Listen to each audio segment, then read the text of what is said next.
নমস্কার। আজকে সিংহ রাশিকে নিয়ে বলবো। সিংহ রাশির ক্ষেত্রে রাশির অধিপতি সূর্যদেবের রাশি পরিবর্তন। সূর্যদেব যে মুহূর্তে রাশি পরিবর্তন করছে 15ই মার্চ, এক মাসের পরিবর্তন।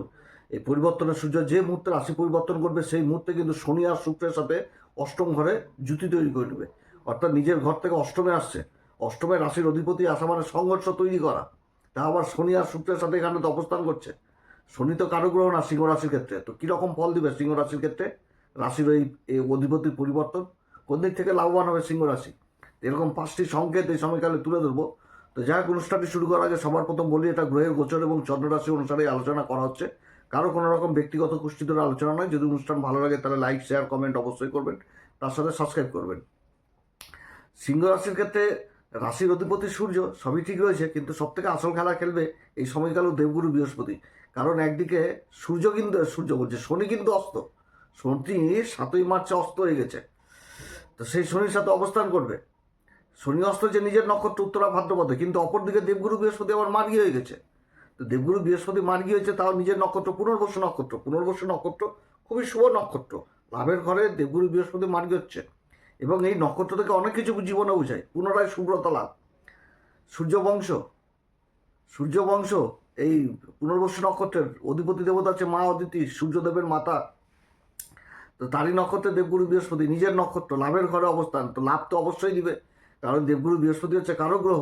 এবং যে মুহূর্তে সূর্য, শনি, শুক্র অষ্টম ঘরে অবস্থান করছে সেই মুহূর্ত থেকে দেবগুরু বৃহস্পতির সাথে তো কেন্দ্রের সম্পর্ক হয়ে গেল।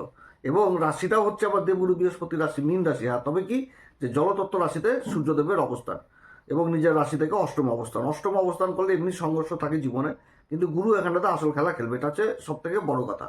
এবার সমস্যা সবার জীবনেই আসে, সংঘর্ষ সবার জীবনে আসে, তার মধ্যে থেকে তো এগিয়ে যেতে হবে।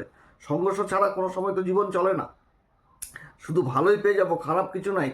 তো ভালো মন্দ মিশিয়ে তো জীবন, সংঘর্ষ তো করেই চলতে হবে। ভয় পেলে তো চলবে না।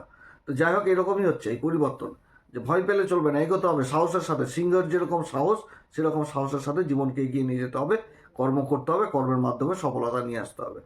সূর্য যে মুহূর্তে রাশি পরিবর্তন করছে সেই মুহূর্ত থেকে কিন্তু উচ্চাভিলাষী হচ্ছে, কারণ ভাগ্যের ঘরটাই গেছে মেষ রাশি। আর মেষ রাশিতে কিন্তু সূর্য উচ্চাভিলাষী হয়, উচ্চ ঘর। তো যার জন্য এইখানটাতে ফলটা কিন্তু অন্যরকম হয়ে যাচ্ছে। কিছু ক্ষেত্রে থাকছে ভালো, কিছু ক্ষেত্রে খারাপ, সব কিছু মিশানো। তো যাই হোক, অত আর ভিডিওটা দীর্ঘকালীন করবো না, ছোট্ট একটি ভিডিও।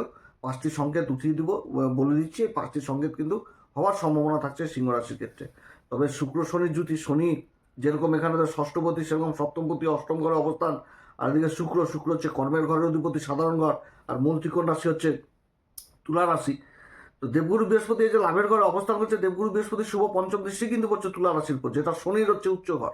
আর শুক্র হচ্ছে মূল ত্রিকোণ রাশি, এবং শুক্র কিন্তু উচ্চ অবস্থায় রয়েছে দেবগুরু বৃহস্পতির এই অষ্টম ঘরে, এই এই মীন রাশিতে, যেটা হচ্ছে সিংহ রাশিতে অষ্টম ঘর। এবং দেবগুরু বৃহস্পতি নিজের মূল ত্রিকোণ রাশিকে, ধনু রাশিকেও আবার সপ্তম দৃষ্টি দিয়ে দেখছে, যেটা পঞ্চম ঘর। পঞ্চম ঘর লাভের ঘরে অবস্থান করছে, নিজের ঘর শিক্ষার ঘরকে দেখছে, সরকারি বেসরকারি কর্মকে দেখছে। এবং নবম দৃষ্টি দিয়ে দেখছে কিন্তু সেই সপ্তম ঘর, যে সপ্তম ঘরে রাহু মঙ্গল বুধের জুতি রয়েছে। রাহু মঙ্গল বুধের জুতি রয়েছে, দাম্পত্য জীবনের ঘর, পার্টনারশিপের ঘর, এগুলো সব ঘরগুলোকে দেখছে। এখানে তো অসুবিধা হলে কি হবে? সিংহ রাশিটাই অসুবিধা ফেস করবে, কিন্তু সমাধানের রাস্তা তো দেখাবে সেই দেবগুরু বৃহস্পতি। কারণ গুরুর আশীর্বাদ যেখানটাতে থাকে সেখানটাতে সমস্ত কিছু সমাধান হয়ে যায়। তো গুরু এখানেতে আসল খেলা খেলবে। তো সবার প্রথম যেটা উঠে আসছে সিংহ রাশি, সেটা কিন্তু নিজের শরীর স্বাস্থ্যের দিকে বিশেষভাবে খেয়াল রাখতে হবে। এটা কিন্তু সিংহ রাশিকে সবার প্রথম বলবো, যে নিজের শরীর স্বাস্থ্যের দিকে বিশেষভাবে খেয়াল রাখতে হবে। কারণ অষ্টম ঘরে সূর্যের অষ্টমের দোষ লাগে না, কিন্তু শনির সাথে রয়েছে, তো হৃদয়জনিত অসুখ দিয়ে দেবে। তারপরে ব্লাড প্রেশার, এগুলো অসুখ বিসুখ যাতে রয়েছে, সাবধান। খাওয়া দাওয়ার দিকে বিশেষভাবে খেয়াল রাখতে হবে, না তো পেটজনিত আবার সমস্যা দিয়ে দিবে। এদিক থেকে বিশেষভাবে সাবধান। এই সিংহ রাশি শরীর স্বাস্থ্যের দিকে যথেষ্ট খেয়াল রাখতে হবে। প্রাণায়াম, যোগব্যায়াম, এগুলো বিশেষভাবে এই সময়কালে করতে হবে। দ্বিতীয় নাম্বার কি, যে কথাবার্তার দিক থেকে সাবধান। আত্মীয় স্বজন হোক বা নিজের কর্মস্থল হোক, বা কাউকে এই সময়কালে আঘাতজনিত কথাবার্তা বা টিটকারি জনিত, কেউ টিটকারি মেরে দিল, তার যে প্রত্যুত্তর করে যাওয়া, কেউ হয়তো টিটকারি মারলো, তার প্রত্যুত্তর করতে যাওয়া, এটাও কিন্তু করা উচিত হবে না এই সময়কালে। কারণ যেটা করবে সেটা কিন্তু বড় আকার ধারণ করে নেবে। অতএব এদিক থেকে সাবধান। নিজের কথাবার্তা, আত্মীয় স্বজন, এদিক থেকে সাবধান। ইগো জিনিসটা দেখে সাবধান, ইগো নিয়ে আসবে। এদিক থেকে বিশেষভাবে সাবধান, কিন্তু না তো গণ্ডগোল, অশান্তি এগুলো চলে আসবে। এবং নিজের অহংকার জনিত, সিংহরাশি একটুতে অহংকার নিয়ে চলে আসে মনের মধ্যে। আমি কেন তার সাথে মিশবো, সে আমার সাথে কেন মিশবো, আমি কেন তার পাশে বসবো, সে আমার পাশে বসবে কেন। সিংহরাশির মধ্যে এই জিনিসটা খুব বেশি থাকে, সম্মানের খিদাটা, যে আমি যেখানটাতে বসবো আমি যেন সবাইকে দেখতে পাই। এই জিনিসটা থাকে। অতএব এই জিনিসটা এই সময়কালে চলবে না, অষ্টম ঘর সংঘর্ষ নিয়ে আসবে। শনির সাথে অবস্থান, শনি যেরকম ন্যায়প্রিয়, সূর্যও কিন্তু ন্যায়প্রিয়, রাজা তো সে। শনির দায়িত্ব কর্তব্য, রাজারও সেই দায়িত্ব কর্তব্য, সময়কে মূল্য দিবে, কিন্তু ইগোর ভাব থাকবে, একটা ডিস্টেন্স ভাব থাকবে, এগুলো কিন্তু থাকবে এই সময়কালে। আর শুক্র থাকছে সাথে, আরও একটু বিশেষভাবে এই জিনিসগুলো লক্ষ্য করে দিবে। এদিক থেকে বিশেষভাবে সাবধান, অহংকার জড়িত কথাবার্তা, টিটকারি জড়িত কথাবার্তা, এদিক থেকে বিশেষ সাবধান। 3 নাম্বার কি? 3 নাম্বার হচ্ছে যে কর্মক্ষেত্রে আকস্মিক পরিবর্তন হবে, নিজের ইচ্ছার বিরুদ্ধে হবে, নিজের ইচ্ছার বিরুদ্ধে হবে কর্মক্ষেত্রে পরিবর্তন, যে আমার যেতে ইচ্ছা করছে না আমাকে তাও যেতে হবে, এরকম মনে হবে কর্মক্ষেত্রে পরিবর্তন। কিন্তু সেই পরিবর্তনটা আবার লাভজনিত হবে, যাবো না কিন্তু লাভ হবে, যে বুঝতে পারছি যে লাভ হবে প্রচুর, কিন্তু তাও মনের ইচ্ছা করছে না যাই, এরকম পরিবর্তন আসছে কর্মক্ষেত্রে। কর্মক্ষেত্রে দায়িত্ব জিনিসটা বৃদ্ধি পাবে, দায়িত্ব জিনিসটা বৃদ্ধি পাবে। গোপন কর্মকার্যের সাথে যারা যুক্ত রয়েছেন সেদিক থেকে, বা মহাজনী কারবারের সাথে যারা যুক্ত রয়েছেন সেদিক থেকে, এরকম কাজগুলো যথেষ্ট ভালো হবে, ভালো হবে এবং দায়িত্ব বৃদ্ধি পাবে, লাভও থাকবে, কিন্তু ইচ্ছা করবে না যে যাই আমি, এরকম যে ইচ্ছার বিরুদ্ধেও কর্মের পরিবর্তন, কিন্তু লাভ। আচ্ছা, 4 নম্বর হচ্ছে কি বিমা, উত্তরাধিকার, পুরনো অর্থ আটকে থাকা, এগুলো ফেরত পাওয়ার কিন্তু সম্ভাবনা থাকবে এই সময়কালে।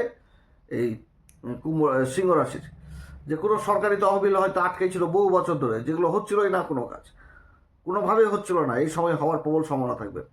বা সরকারি ক্ষেত্রে কোনো একটা কমিশনজনিত কাজ হাতে পেয়ে যাওয়া, এগুলোও কিন্তু থাকছে যারা ব্যবসায়িক মহল। আর যারা কমিশন এজেন্টে কাজ করছেন, উত্তরাধিকার, পুরনো অর্থ, সরকারের বিরুদ্ধে কোনো অর্থ আটকে থাকা, বা সরকারের বিরুদ্ধে কোনো কোর্ট কেস লড়াই করছিল সেখান থেকে লাভ পেয়ে যাওয়া, সেগুলো কিন্তু হওয়ার প্রবল সম্ভাবনা থাকছে এই সময়কালে, এই জিনিসগুলো হওয়ার সম্ভাবনা থাকছে। আর দ্বিতীয় কথা হচ্ছে যে মানে শনি আর সূর্যের যখনই জুতিটা তৈরি হয়, সূর্য তো হচ্ছে কি প্রশাসন, আর শনি হচ্ছে কি শ্রমজীবী, শ্রম, সাধারণ মানুষ, আর প্রশাসনের বিরুদ্ধে সংঘর্ষ করবে, যে দেন আমার জিনিস, আমার প্রাপ্ত জিনিস বুঝিয়ে দেন। আর প্রশাসন থেকে সেই জিনিসগুলো মানে করতে বাধ্য, কারণ গুরুর দৃষ্টি, গুরুর প্রভাব থাকছে, গুরুর প্রভাব থাকছে। তো গুরু ওই শুক্রের মূল ত্রিকোণ রাশিকে দেখছে, তুলা রাশিকে পঞ্চম দৃষ্টি দিয়ে কাম ত্রিকোণে অবস্থান করে। তো পঞ্চম দৃষ্টি বলছে তৃতীয় ঘরে, তৃতীয় ঘরটা কিসের ঘর? সরকারি ডকুমেন্টেন্সির ঘর, কাগজপত্রের ঘর। তো সেই কাগজপত্রের অধিপতি শুক্র তো সূর্যের সাথে অবস্থান করছে অষ্টম ঘরে। বহুদিন যে কাজগুলো হয়নি সেই কাজগুলো হওয়ার প্রবল সম্ভাবনা থাকবে। সেটাও কি সরকারের বিরুদ্ধে, সেটাও বলে দিচ্ছি, সরকারের বিরুদ্ধে। সরকার দিচ্ছেই না, হয়তো বা যে সংস্থাতে কাজ করছে সেই সংস্থাতে কোনো বিমা সংক্রান্ত কাজ হচ্ছেই না, বা কোনো আটকে থাকা টাকা পয়সা সেটা পাওয়া যাচ্ছে না, কোনো ইন্স্যুরেন্স ক্লেম পাওয়া যাচ্ছে না এগুলো, বা কোনো উত্তরাধিকার সূত্রে কোনো অর্থই আটকে গেছে, বা সম্পত্তিজনিত বিবাদ সেখানে কিছুই সমাধান হচ্ছিল না, সেইগুলো থেকে আর্থিক লাভ বুঝাচ্ছে কিন্তু এই সময়কালে। এটাই গেল 4 নম্বর। আর পঞ্চম শেষ যেটা বলবো, সেটা একটু টেনশন, কিন্তু তারও সমাধান হবে। সেটা হচ্ছে কি 7ম ঘর, দাম্পত্য জীবন, ভুল বুঝাবুঝি, জীবনে যে ভুল বুঝাবুঝি হচ্ছিল, দূরত্ব চলে এসেছিল, এগুলো অবশ্যই দূরত্ব থাকবে, কিন্তু গুরুর যেখানটাতে দৃষ্টি পড়ছে, যে একটা বিস্ফোটকের মতন পরিবেশ, সেই পরিবেশটাকে গুরুর দৃষ্টিতে নির্মল করে দেবে, অর্থাৎ ঠান্ডা শীতল সেই জিনিসটা করে দেবে দেবগুরু বৃহস্পতির এই প্রভাবে। অর্থাৎ দাম্পত্য জীবন অশান্তি, গণ্ডগোল, ঝুর ঝামেলা এগুলো থাকলেও দাম্পত্য জীবন টিকবে, এবং একটা মিউচুয়াল জিনিস, সেই জিনিসটা হওয়ার প্রবল সম্ভাবনা থাকবে এই সময়কালে। হ্যাঁ, তবে যাদের গ্রহের অবস্থান অ্যাকচুয়ালি খারাপ রয়েছে তাদের ক্ষেত্রে কিন্তু অন্যরকম। এখন রাশির অধিপতি সূর্য, আমি এই 2026 নিয়ে বলেছি সিংহ রাশির সম্পর্কে, যে সূর্যের বছর, সূর্যকে বলবান করতে হবে, রাশির অধিপতিকে বলবান করলে সব কিছু পাওয়া যাবে, সব কিছু পাওয়া যাবে। রাশির অধিপতি সূর্যকে বলবান করতে হবে। সূর্য যন্ত্র, গ্রহণযোগ হয়তো কারোর জীবনে পড়ে রয়েছে, গ্রহণ লেগে গেছে, একটাই উপায় কবজের মতন মানে কাজ করবে। কবজ এক কথায় বলতে গেলে, এগুলো তো কবজই বলে, সেটা হচ্ছে সূর্য যন্ত্র বাড়িতে স্থাপন করো। গ্রহণযোগ লেগেছে, সূর্য যন্ত্র স্থাপন করো, সরস্বতী যন্ত্র স্থাপন করো। এই দুটি যন্ত্রই একদম দুর্দান্ত কাজ দেবে। আর এই যন্ত্রগুলো আমাদের ইউটিউবে পাওয়া যাচ্ছে, ইউটিউবে স্ক্রিনের মধ্যে প্রোডাক্ট বলে অপশন পাওয়া যাচ্ছে। এগুলো যাদের প্রয়োজন রয়েছে অবশ্যই সংগ্রহ করবেন, দেখবেন খেলা সারা জীবনের মানে এটা মানে এক কথায় বলতে গেলে সারা জীবন পাথর কাজ দেবে না, এটা কাজ দেবে। উপাচার, তো উপাচারের বিশেষ গুণ থাকে, শক্তি থাকে, কবচ যন্ত্র কবচ তৈরি করে দেবে, মানে বলয় তৈরি করে দেবে এই সূর্য যন্ত্র আর এই সরস্বতী যন্ত্র। যাদের অ্যাকচুয়ালি সূর্য গ্রহণ যোগ পড়ে রয়েছে তাদের ক্ষেত্রে বলছে। তো যাই হোক, এই সময়কালে কোন উপাচার করে প্রতিদিন হনুমান চল্লিশা, বজরংবাণ, শ্রীরাম সীতা প্রণামন্ত্র প্রথম থেকে বলে আসছে আমি, এগুলো করতে হবে।